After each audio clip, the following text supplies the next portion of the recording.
बाट हुड़ी विकास एठी पड़िनी विकास रो पाद विकास टू बहु दूर रे 500 ऊर्ध्व लोके जगत सिंहपुर जिला एरसमा ब्लॉक आंबिकी पंचायत कांकण उत्तरपड़ा गाँव में ए जाए पहुंचनी मौलिक सुविधा सुजोग गाँ को ना अच्छी पक्का रास्ता ना लोकों को मिलूची पानीय जल सुविधा कांकण उत्तरपड़ा गाँ को रास्ता खंडे नथिबारु वर्षा दिने लोक माने बाह्य जगत रु विच्छिन्न होई जांती गाँ को आंबुलांस पहुंची पारे नाही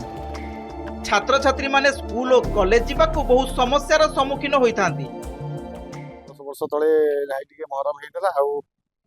भोट बेले केते लोक आछंती एटा कर देबी सेटा कर देबी किंतु केहार देखा नाही हम उत्तरपड़ा रे 500 रो अधिक लोक अछि एम्बुलेंस वर्षा हेले त मैं बुहाई के ठी आनिया एम्बुलेंस कोन कोनोसी गाड़ी जाई कर माने पिला स्कूल जाई कर वर्षा दिन तो बेसी समस्या माने सब रास्ता घाट बुड़ी जाय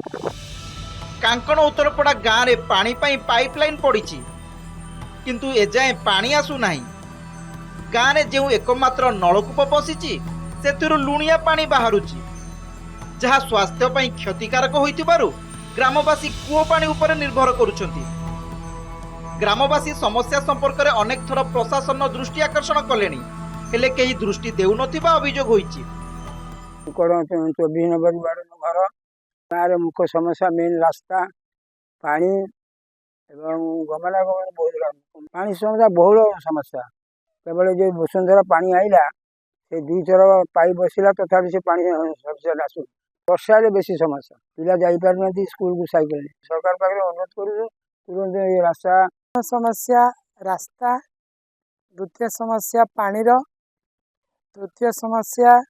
ये मेडिकल नथिबा कारण लोक माने बहुत असुविधा अनुभव करुचंदी करेंट भी असुविधा करेंट भी ठीक टाइम रे आसी पारुनी तेणु लोकंकर रोग रोग जो मेडिकल भी बहुत दूर जाउचंदी एवं लोक रास्ता जो लोक माने बाटरे टेकिकी नबाकू भी पड़ुछि केबे ग्रामवासी दुख दूर हेउची केबे लोके मौलिक सुविधा सुजोग पाउछंती ताकू ही अपेक्षा खबर प्रसारण परे केबे प्रशासन निद भांगिब ए कांकण उत्तरपड़ा गाँ को तांकर मौलिक समस्या जहाँ रही पानीय जल ठू आरंभ कर रास्ता घाटर केबे समस्यार समाधान हम ताहाकू ही अपेक्षा एरसमा कांकण उत्तरपड़ारू जॉन राउत नंदीघोष टीवी।